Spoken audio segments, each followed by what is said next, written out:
Hello बच्चों, let's read this question. The question says the main cause of paralysis is. Question में क्या पूछा जा रहा है कि हमें जो है पैरालिसिस का मेन कॉज बताना है।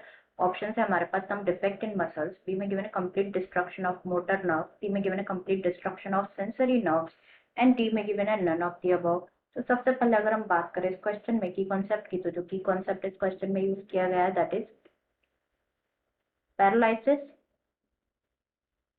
पैरालिसिस, तो पैरालिसिस के बारे में अगर हम डिस्कस करें कि पैरालिसिस क्या है, तो पैरालिसिस तब अगर होता है जब मतलब हम कोई भी वॉलेंटरी मूवमेंट नहीं कर सकते हैं। जैसे कि जो हम जो है हाथ को मूव नहीं कर पाते हैं, पैरों को मूव नहीं कर पाते हैं, उसे कहा जाता है paralyse. When you are unable to, और व्हेन समवन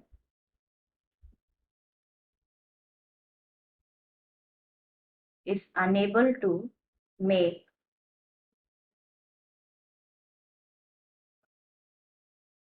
voluntary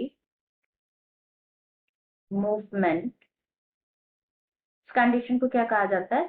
पैरालिसिस कहा जाता है। एंड ये जो पैरालिसिस होता है it is cause due to कुछ नर्वस सिस्टम में जो प्रॉब्लम होती है, ये कॉज करता है पैरालिसिस। नर्वस सिस्टम में जब प्रॉब्लम होती है तो ये कॉज करता है पैरालिसिस।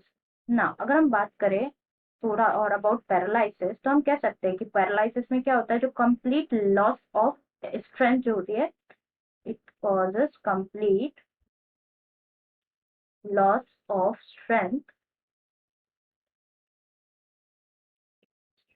इन द अफेक्टेड, जो अफेक्टेड लिम्ब और मसल ग्रुप होता है उसमें जो लॉस, जो स्ट्रेंथ होती है वो कंप्लीटली खत्म हो जाती है, वो मूव नहीं कर पाता है। जो अफेक्टेड लिम्ब होते हैं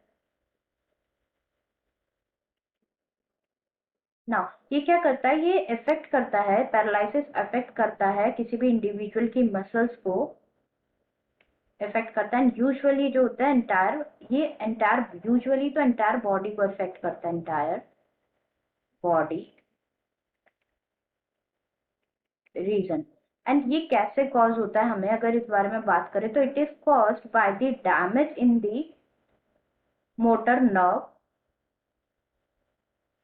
डैमेज हो जाता है मोटर नर्व में। तो जैसे कि हमें पता है कि दो टाइप के नर्व फाइबर्स होते हैं, दैट इज मोटर नर्व और sensory nerve. Sensory nerve fibres जो कि पेरिफेरल नर्वस सिस्टम में होते हैं। मोटर नर्व की अगर हम यहाँ पे बात करें तो मोटर नर्व क्या करते हैं, ये रेगुलेट करते हैं इम्पल्सेस को। मोटर नर्व जो होती है वो रेगुलेट करती है इम्पल्सेस को from CNS, that is central neural system, central nervous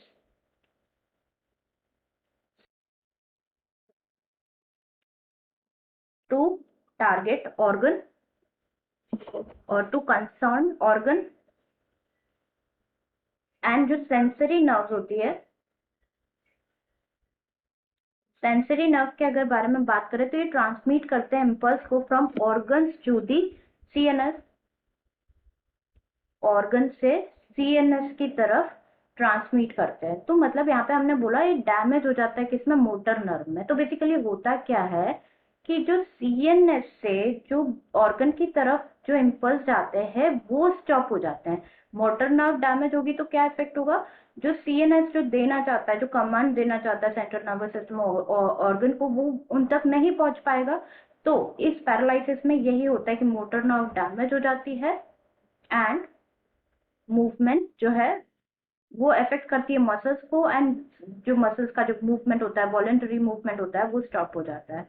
तो हम ऑप्शन देख लेते हैं। ए में गिवन है कुछ डिफेक्ट हो जाता है मसल्स में, नहीं होता, it is controlled by nervous system. ये इफेक्ट होता है नर्वस सिस्टम जो कि कॉज करता है पैरालिसिस। एंड नर्वस सिस्टम में भी पर्टिकुलरली जो मोटर नर्व है वो डैमेज हो जाती है। बी में given complete destruction of motor nerve, जो कि बिल्कुल करेक्ट है, हमने अभी डिस्कस किया।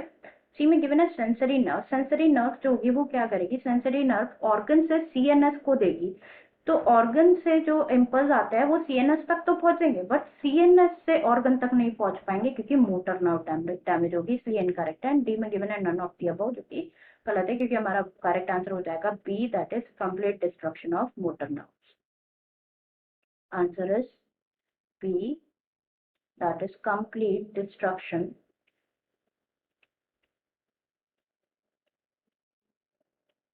of motor nerves.